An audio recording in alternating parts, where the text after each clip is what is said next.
श्रीपाद राजम शरणम प्रपद्ये. अध्याय 50. गुरुनिंदा केल्यानं दारिद्र्य प्राप्ती. एक वृद्ध ब्राह्मण पोटदुखीच्या त्रासानं कुरुगड्डी श्रीपाद प्रभूंच्या दर्शनास आला. त्याच्या वेदना एवढ्या असह्य होत्या की त्याला त्या वेदना सहन करण्यापेक्षा आत्महत्या केलेली बरं असं वाटू लागलं. नामस्मरण महिमा.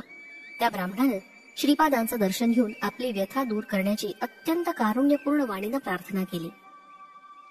तेव्हा श्रीपाद प्रभू म्हणाले, अरे विप्रा, तू पूर्वजन्मी अनेक लोकांना आपल्या कठीण वाणीनं दुखावलंस, अनेकांना आपल्या हृदयभेदी कठोर शब्दांनी घायाळ केलंस.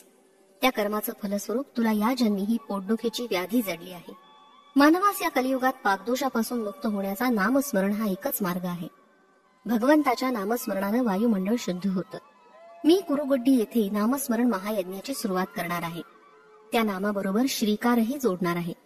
त्यामुळे चिरस्थायीपणे परा, पश्यंती, मध्यमा आणि वैखरी अशा चारी वाणी नियंत्रित होतील. जे भक्त दिगंबरा दिगंबरा, श्रीपाद वल्लभ दिगंबरा आणि श्री दत्ता दिगंबरा असं मनस्फूर्तीनं नामस्मरण करतील त्यांना मी अत्यंत सुलभपणे प्राप्त होऊन त्यांच्या मनोकामना पूर्ण करेन. त्या व्याधीग्रस्त ब्राह्मणाला श्रीपाद प्रभूंनी 3 दिवस 3 रात्री कुरुगड्डी येथे राहून दिगंबरा दिगंबरा, श्रीपाद वल्लभ दिगंबरा असा जप करण्यास सांगितलं. या आदेशाप्रमाणे तो वृद्ध ब्राह्मण 3 दिवस आणि 3 रात्री कुरुगड्डीस राहिला आणि अत्यंत श्रद्धाभावानं त्याने जप केला.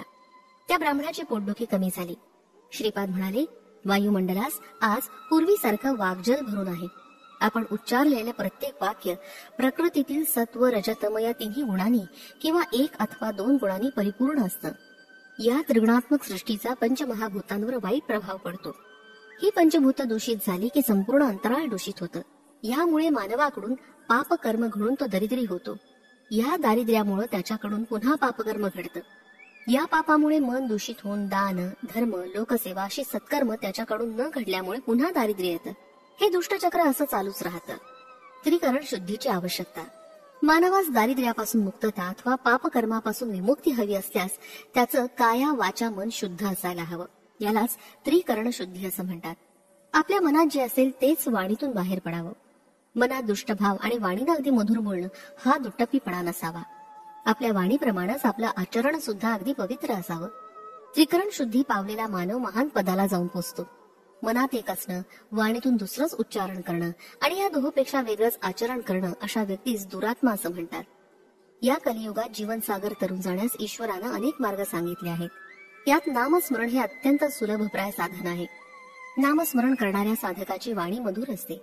नामस्मरण न करणाऱ्याचं मन सुद्धा अशुद्ध असतं. नामस्मरणाच्या योगानं पवित्र कर्म करण्याची प्रेरणा मिळते. कर्म विमोचन. एक क्षयरोगानं ग्रस्त असलेला गृहस्थ कुरवपुरास आला. त्याला मधुमेहाचा आजार आणि त्याबरोबर दुसऱ्या अनेक व्याधी होत्या. त्याला पाहून श्रीपाद प्रभूंना खूप राग आला. तो पूर्वजन्मात एक कुख्यात चोर होता. त्यानं अनेक निरपराध लोकांची संपत्ती हिरावून घेऊन त्यानं निर्धन केलं होतं. एका उपवर कन्येच्या पित्यानं तिच्या विवाहासाठी संपत्ती जमा करून ठेवली होती, ती या दुष्ट चोरानं हिरावून नेली. त्यामुळे त्या कन्येचा विवाह होऊ शकला नाही.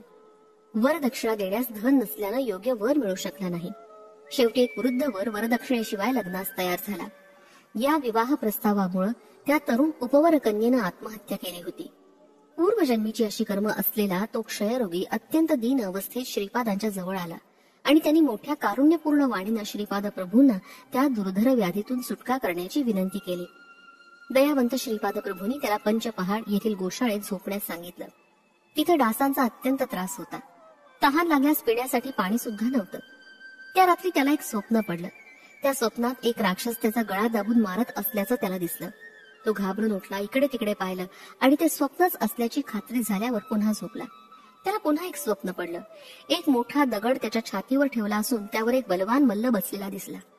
या दोन्ही स्वप्नामुळे त्याच्या कर्मफलाचा परिष्कार होऊन तो आपल्या क्षयरोगापासून आणि दुसऱ्या व्याधीपासून मुक्त होऊन निरोगी झाला. अनेक वर्ष क्षयरोगानं ग्रस्त अशा रोग्यास श्रीपाद प्रभूंनी स्वप्नात शिक्षा देऊन कर्म विमुक्त केलं. श्रीपाद श्रीवल्लभाचा जय जयकार असो. फलश्रुती. गुरुनिंदा केल्यामुळं आलेलं दारिद्र्य दूर होण्यास